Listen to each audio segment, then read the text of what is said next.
Add some laughs to your theater season. Steppenwolf presents Noises Off by Michael Frayn and directed by Tony Award-winning ensemble member Anna D. Shapiro.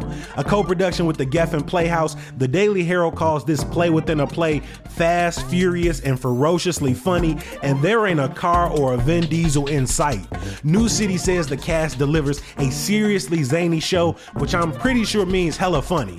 Extended by demand through November 3rd only. The show must close November 3rd. Buy tickets starting at just $20 at steppenwolf.org. Today on CityCast Chicago. For 40 years, former Illinois House Speaker Michael Madigan was the state's most powerful politician. Now, he's facing more than 20 felony counts of conspiracy, bribery, racketeering, and fraud.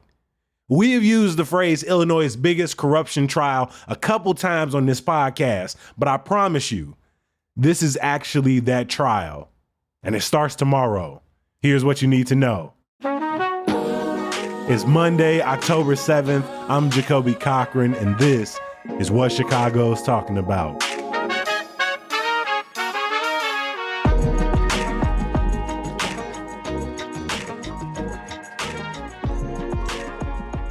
Michael Madigan has certainly taken up a lot of my brain space over the years, and I think anybody who's been involved in Illinois politics, be they a journalist, a legislator, a lobbyist, anybody who has been part of the Illinois government and political scene for truly decades has thought a lot about former Illinois House Speaker Michael Madigan. Amanda Vinicky is a state reporter and the anchor for Chicago Tonight over at WTTW and one of our absolute favorite guests. Amanda, welcome back to CityCast Chicago. I am very glad to be here. It's easy for me to say Illinois' most powerful politician for the better part of 40 years, but what exactly did that look like and what does that mean? I mean, think about that statement, though. 40 years is from birth till middle age, virtually. And this was the man, as it's been measured in modern politics, the longest serving House Speaker in the nation, was also chairman of the Democratic Party of Illinois at a time where the Democratic Party really became the power party in our state. You know, we're of course facing coming up to the November elections, and every story I write, it includes a sentence that says Democrats hold supermajorities in the General Assembly and all statewide offices. Certainly that wasn't the case for Madigan's entire tenure, but the party did gain those majorities and supermajorities and the money to win those races, the power to draw districts in their favor while he was in charge. And so he has nicknames that, like the Velvet Hammer, the Iron Fist, had a reputation for, if anything was going to fly in Springfield, it needed to be run by Madigan first and have his sort of okay. And it is that very hold on power that is now getting him caught in the eyes of the feds in trouble with the law. Let's talk about that. He's accused of operating a racketeering conspiracy. What are the details of this case? Well, so this really mirrors things that we have been hearing about in previous cases, such as the quote-unquote ComEd 4, which all four found guilty, including close confidant Mike McLean, who had served with Madigan when they were both members of the Illinois House in the 70s. McLean going on to be a lobbyist, but maintained a close connection with Madigan. So McLean back on trial this time around for racketeering. And really it involves Madigan sort of using, again, the arms of power allegedly to ingratiate his friends, to help bring and steer business illegally, to the third role that I didn't mention, that he is partner, owner of a law firm, a property tax law firm, that, you know, you would have sort of any of the other power brokers go to hire Madigan to try to say that, no, our assessments are too high. We want to pay a lower property tax bill. Part of this conspiracy as well to make payments when we're talking about helping out his friends and supporters, sort of rewarding them by steering business their way through a couple of utilities, ComEd and AT&T, the phone company. Just really schemes. What's astounding about this, Jacoby, is that Madigan, I talked about his power. I think what I didn't mention previously was that power earned him a lot of hatred, frankly, particularly from Republicans, be it jealousy, frustration, anger with how he used that power, but also a lot of respect. People that worked for him would sort of do anything for him because of how organized he was, because of the wins that were racked up. Part of that respect also was rooted in a belief that he would walk up to the very edge of the law, that he knew it because he was the guy who had been around for so long and written so much of it. Obviously not federal law, but state law, and knew it inside out. He was playing the game and he was reffing the game at the same time. Yeah. And so that's what's, I think, really surprised folks when he was brought in first. There was actually quite a span before the indictment came down, because originally you had ComEd pleading guilty to illegally influencing Madigan. And he at the time said, I did nothing wrong. There was nothing illegal. He would repeat this. It did lead to his downfall, his really resigning from the General Assembly, sort of losing the speakership. Yet there was really quite some time there between when these allegations came out and he was indicted.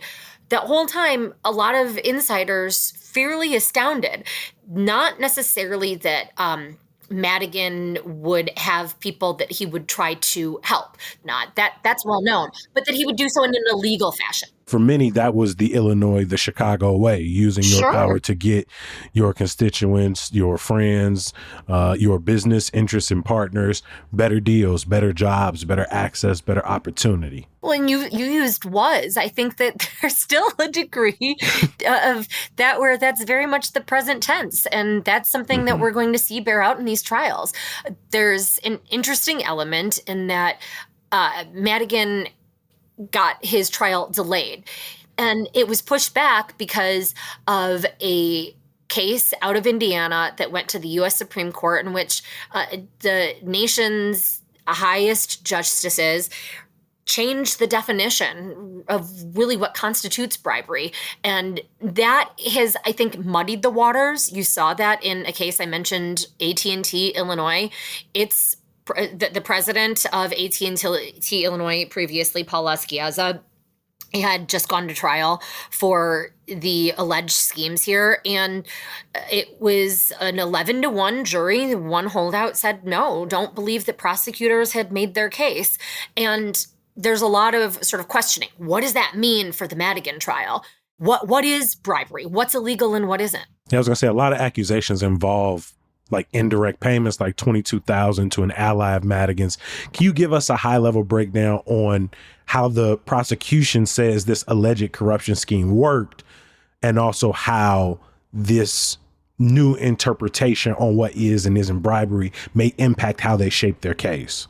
Well, we're going to have to really watch and see how they make their case. They're going to have to connect the dots more than they did before. They're going to have to show that there was a true exchange and an intention versus just a casual agreement or the elevating of somebody who had been, say, a state legislator that was close to Madigan, then getting a lobbying contract, that there was something illegal there and not just the way that it works and a form of lobbying, and that Madigan was hands off, that he couldn't help it.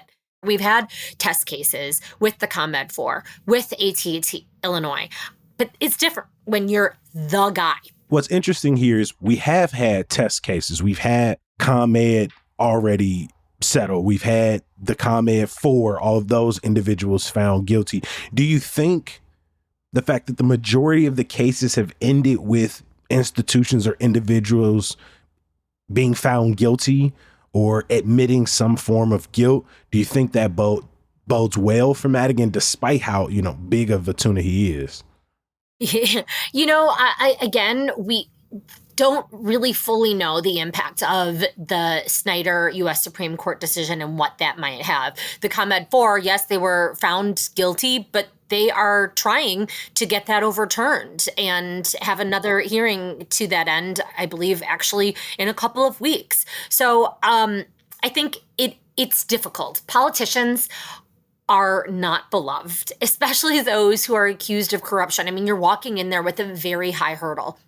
I think you have a lot of jury members who are going to be immediately skeptical. Madigan's defense team is going to do all that they can to root out any jurors who have preconceived notions about the former speaker, who watched the commercials, watched the truly campaigns that the Illinois GOP waged against him for Fire Madigan.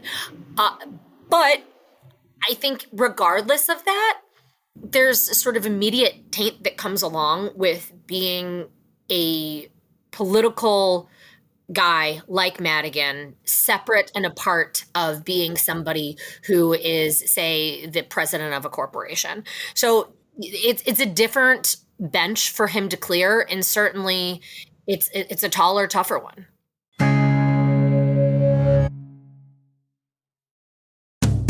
Going to the orthodontist doesn't have to be spooky. Often it can be stressful trying to find the proper time, funds, and doctor for your family's orthodontic treatment. Luckily, Orthodontic Experts is where the best value, quality, and accessibility align.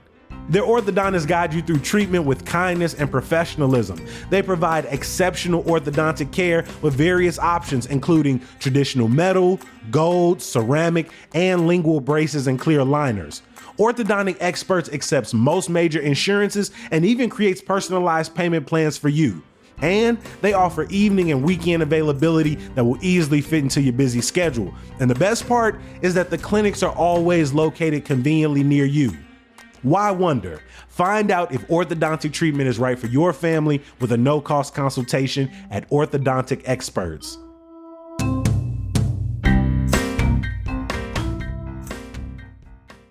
This episode is sponsored by BetterHelp. Back when I was in college, going to therapy was not something me and my homies openly discussed. So when I attended my initial sessions, I kept it entirely to myself. And honestly, I kind of felt like I was wearing a mask with my friends and family.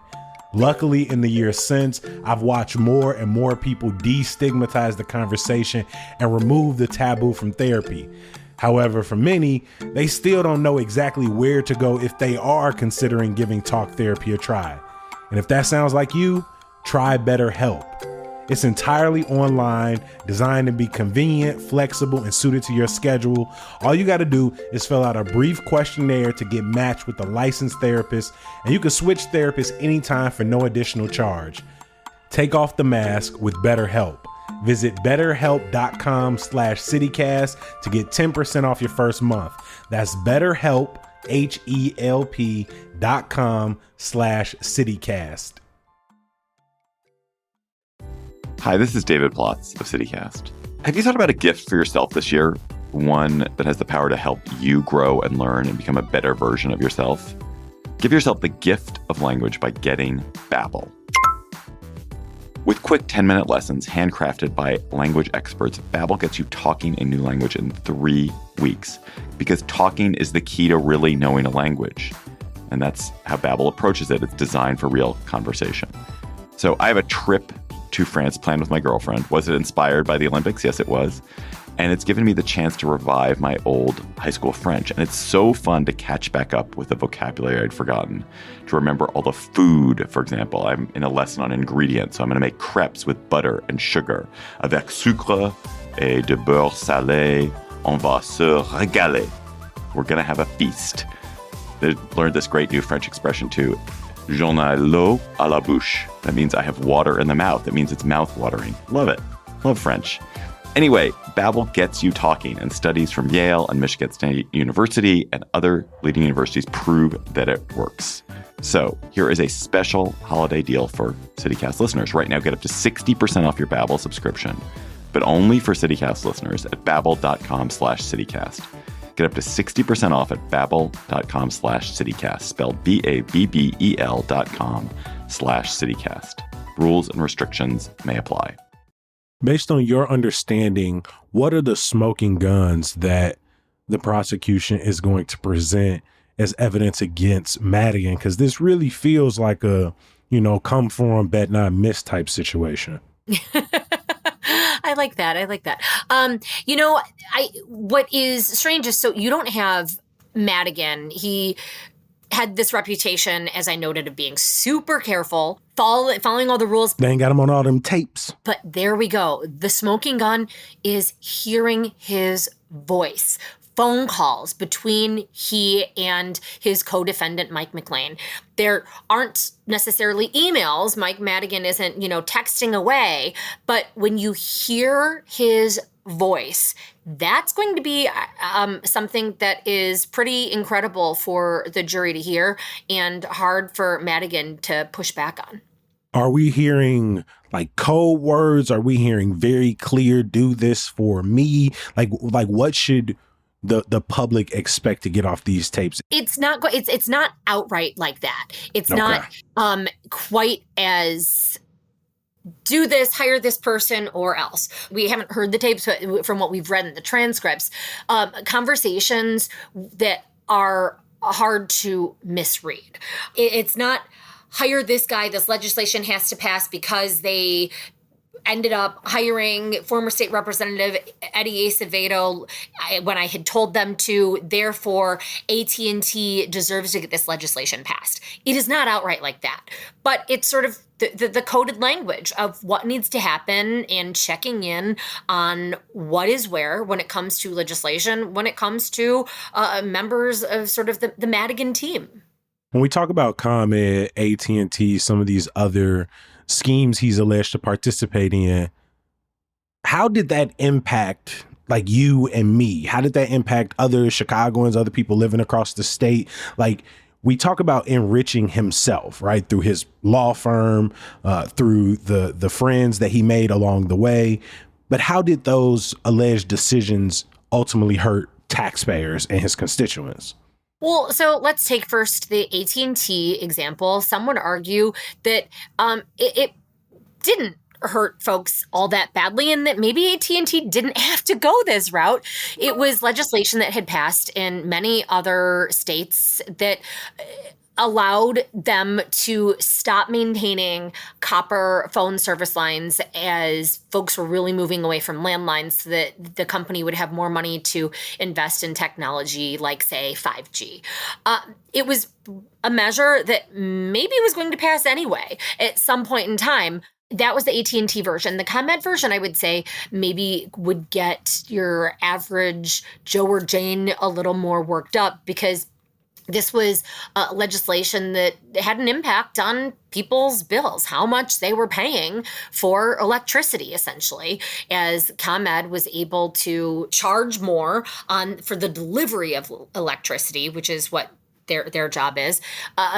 They were able to charge more because of this legislation. It essentially greased ComEd's wheels over and above a state commission, the ICC, that's supposed to be in charge of making those decisions and figuring out how much profit ComEd should make and how much investment it needs to make to maintain its lines and weigh that with consumers. Took away that power. The legislature decided essentially, ComEd, you get a free pass.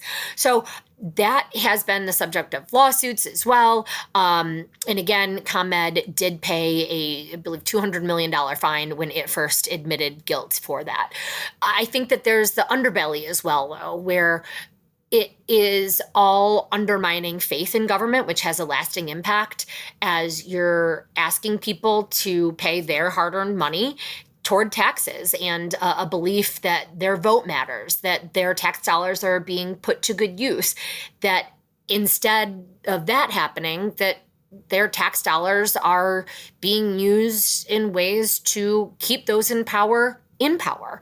And by the way, when it comes to Madigan, he has continued vociferously to maintain that he did nothing wrong, that people came to him for favors because why wouldn't ya? He's a guy who knows a lot of people and who is in charge. And that was part of his job, was to connect people, to help solve solutions. And in fact, that's what you do have a lot of residents and constituents going to their alder people for, going to their state lawmakers to say, hey, I need help with the situation. So we have all of these allegations of Mike Madigan helping, allegedly, people get jobs in lobbying contracts, helping executives get favorable legislation. But do we also expect to see examples and testimony of people who found themselves on the out with Madigan, who lost contracts, who lost jobs, who lost opportunities? Because if we're saying he wielded his power to help his friends, I assume he also used that power to hurt the people who, you know, I don't want to say he considered his enemies, but maybe considered less than colleagues. Yeah, you know, Jacoby, I'll be interested to see. I'm not sure if there will be any witnesses of lobbyists who, per se, lost out on a contract, though you might have some willing to raise their hands. But there are going to be cooperating witnesses. There's, you know, former Alderman Danny Solis, who was kind of part of this whole, brought all the houses down in wiretaps. He was the one wearing the wire, right? Yeah, you got it. And then you're going to have, in the past, in previous trials, for example, you had former State Representative Scott Drury, who was one of the few Democrats who, for a long time, had spoken out against Madigan and says that he suffered for it. Drury is no longer in the legislature, and in part, I think he would tell you it's because of Madigan. He got mad, and there were a bunch of stories because he didn't receive. There was, you know, Madigan handed out gifts to everybody. Drury didn't get one. And he said that, you know, that was meant as a punishment. And while it seems silly, like a tchotchke virtually, it was a signal. If you didn't vote to keep the speaker in power, you were going to be punished, and that's a sign. Everybody knew that had happened. And so is this a guy that you want to team up with? Do you want to be on the outs with Madigan? So you're going to hear from folks like Drury, I'm sure. You're going to hear those wiretaps. You're going to hear political scientists share the way of the world and how it was that Madigan was able to pull so many strings, and really sort of they will try to describe him as a puppeteer of legislation. You're going to hear, I'm sure, the defense pushing back on that and saying, yes, this is one man who did the work, who had his research, that the General Assembly is very much set up and is still an operation where the staff all work for the legislative leaders, and that Madigan didn't do anything wrong or illegal by being the guy that was in charge of those majorities. I don't expect that he will take the stand. We will see. That would certainly be fascinating to watch, but it would be a surprising move were he to do so. Across Illinois, when one of these cases happen, whether it's a governor, whether it's a Chicago alderperson, whether it's a South suburban mayor, it feels like this conversation happens of this corruption case will teach us something, or this may have an impact and change the way business is done in City Hall or in Springfield or in, downstate, whatever the case may be. And yet here we are once again.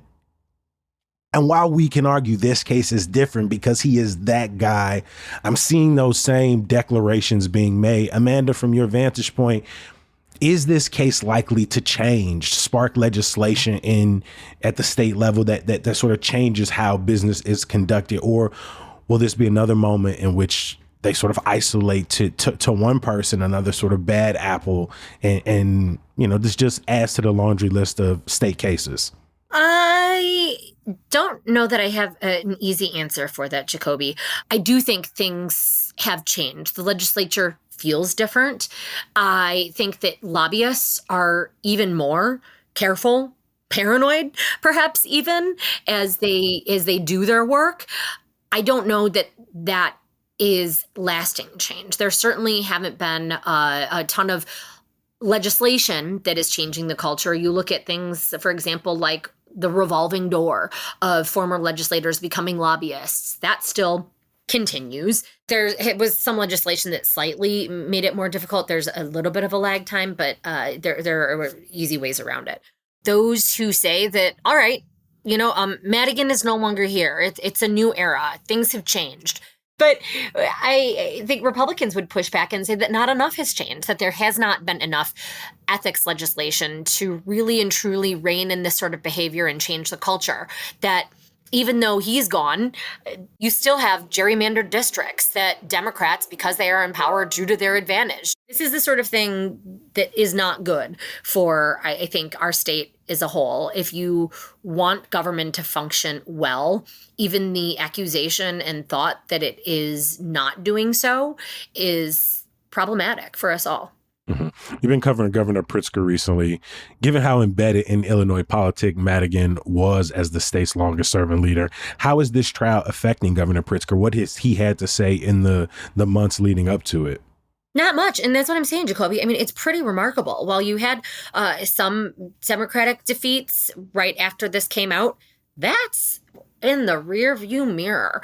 Republicans, for example, in the House say that they are hopeful that they're going to pick up a handful of seats. That was when Biden was still at the top of the ticket. Now that it is Harris v. Trump, I'm not sure that they are quite as hopeful.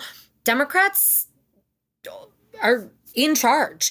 It hasn't really hurt him. Pritzker has moved away from this. He's not asked about it all the time. It's not as if they were ever particularly close. Yes, this trial will be going on when folks are mailing in their ballots. It's expected to go on for weeks. Might that influence voters? I really don't know. Now that he is no longer the speaker, it's as if voters and politicians, Democrats, have really largely moved on.